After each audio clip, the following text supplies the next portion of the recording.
नमस्कार दोस्तों। आज हमारा टॉपिक है, हम डेंटल का टॉपिक ले रहे हैं। और डेंटल का टॉपिक है जिंजीवल हाइपरप्लेजिया।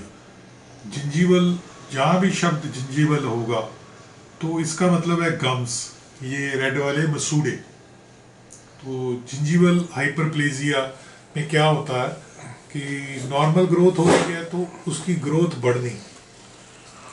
तो ग्रोथ बढ़ने से वो कई रीज़न हो सकते हैं। आपके गम्स जो हैं इनलार्जमेंट हो रहे हैं, तो अगर आपने मौके पे उसका इलाज नहीं किया तो वो आगे जाके आपको तंग करेगा।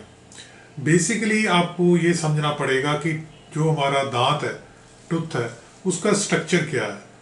तो बेसिकली हमारा जो दांत है, तो उसका जो ऊपर वाला पोर्शन है, ऊपर वाला उस पोर्शन को हम क्राउन बोलते हैं। जो कि मुंह में विजिबल पोर्शन है उसको क्राउन बोलते हैं।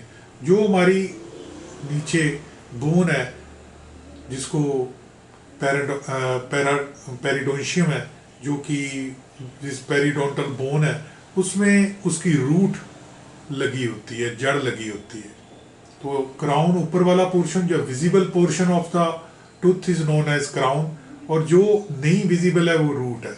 अब क्या होता है कि क्लिनिकल क्राउन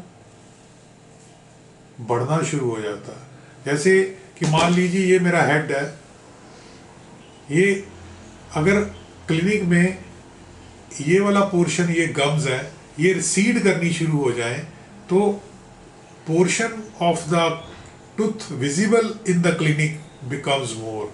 और क्लिनिकल क्राउन एनाटॉमिकल क्राउन से डिफरेंट चीज़ है। एनाटॉमिकल क्राउन तो वो हुआ कि जहाँ पे आपके टूथ बना हुआ है डेंटीन मटेरियल का, उसको जहाँ जहाँ इनेमल ने कवर दिया हुआ है, enamel is the hardest substance in the world next to diamond.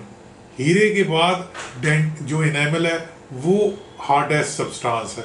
इसी वजह से हम अखरोट खाते हैं, कुछ भी चने चबा जाते हैं तो कुछ नहीं होता। तो कुदरत ने, खुदा ने हमें इनेमल दी है, तो इनेमल डेंटीन के पोर्शन को कवर करती है, तो उसको एनाटॉमिकल क्राउन कहते हैं, जो जो कि जहाँ जहाँ इनेमल कवर्ड है। और एनाटॉमिकल क्राउन छोटा होगा, क्लिनिकल क्राउन बड़ा होगा अगर अनहेल्दी कंडीशन है। तो जैसे जैसे हम अपने मुंह की हाइजीन, साफ सफाई नहीं रख पाते, तो वहाँ पे हमारे टूथ पे प्लाक जमने शुरू हो जाती है, एक स्टिकी सब्सटेंस आना शुरू हो जाता है इनविजिबल बैक्टीरिया की वजह से और हमारे फूड हैबिट्स की वजह से। और वो चेंज हो जाता है टार में। अगर हम स्मोकिंग करते हैं, जर्दा खाते हैं, तो और भी कई कारण हैं, फिर टार को रिमूव करना मुश्किल हो जाता है और हमारी गम्स इरिटेट होनी शुरू हो जाती हैं, इन्फ्लेम्ड हो जाती हैं, सूज जाती हैं, पेन, रेडनेस, स्वेलिंग, हॉट हो जाती हैं। तो जिंजीवल हाइपरप्लेजिया जो है वो किसी रूप में 5 प्रकार का होता है। नंबर 1 तो कारण है कि जिंजीवल हाइपरप्लेजिया जो हो रहा है वो न्यूप्लास्टिक रीजंस करके हो सकता है। न्यूप्लास्टिक मीन्स कि किसी कैंसरस ग्रोथ की वजह से हो रहा है, उसको हम क्या कहते हैं, जिंजीवल न्यूप्लास्टिक हाइपरप्लेजिया।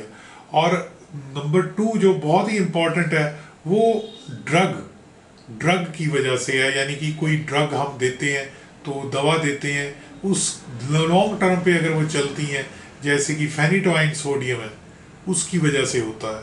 तो phenytoin sodium anti epileptic medicine है जिसमें हम यूज़ करते हैं।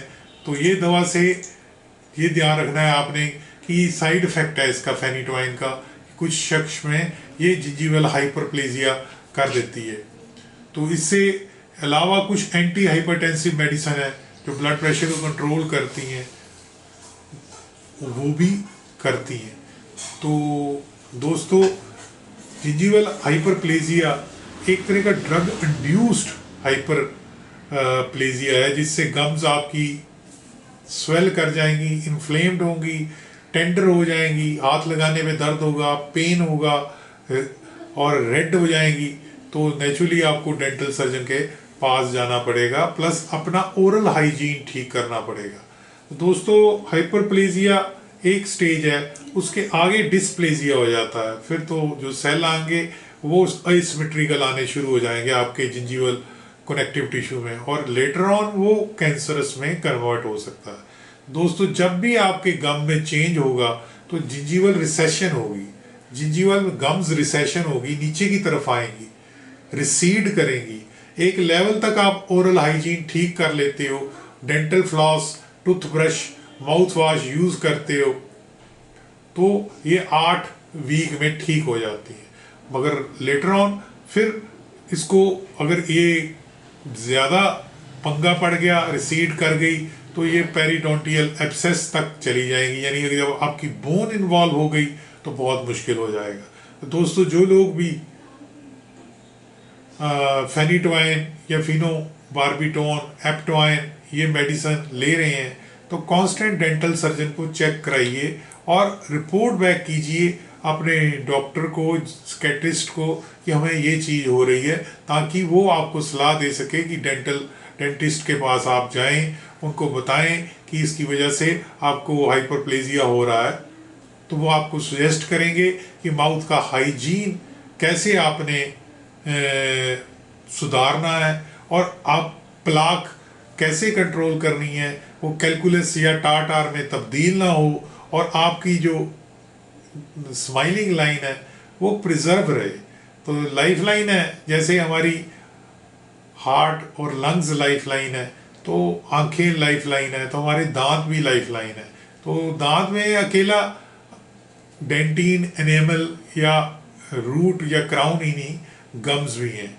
तो गम्स का रिसीड करना ये हिंट देता है कि कहीं जगह पे प्रेगनेंसी है, प्यूबर्टी है, कुछ सिस्टेमिक हमारे पेट में कुछ प्रॉब्लम चल रही है ना, आपके शरीर में कहीं पे भी सिस्टेमिक प्रॉब्लम चल रही है आपके शरीर में, तो वो मैनिफेस्ट आपके गम्स पे होगी।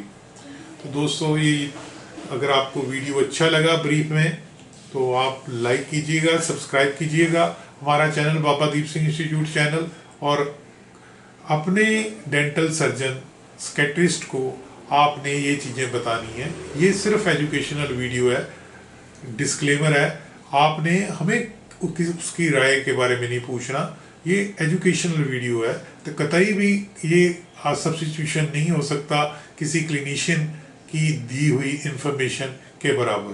तो दोस्तों अच्छा लगा तो लाइक करना, सब्सक्राइब करना और शेयर करना हमारा चैनल, हमारा हौसला बना रहेगा। और हमारी वेबसाइट जरूर देखिए www.paramedicalindia.com और हमारा व्हाट्सएप नंबर 9872468540 पे आप व्हाट्सएप कर सकते हो, 9872468540। और दोस्तों आपने जो भी कमेंट लिखना है प्लीज़ कमेंट, अगर जब आप वीडियो में लिखते हो तो बहुत बार मैं मिस कर जाता हूँ, क्योंकि बहुत बिजी होने की वजह से हर वीडियो का कमेंट पढ़ा नहीं जा सकता, बहुत सारी और ड्यूटीज़ होती हैं, अपने काम होते हैं। तो दोस्तों कोशिश कीजिए अपने कमेंट्स व्हाट्सएप नंबर 9872468540 पे, आप कोई क्वेरी है, कोई आरटीए के रिगार्डिंग आपने पूछना है, अपडेट लेनी है, तो ज़रूर आप कर सकते हैं। कोशिश कीजिए, फ़ोन मत कीजिए, क्योंकि फ़ोन लाइन बिजी होती है, किसी एमरजेंसी के लिए होता है। धन्यवाद।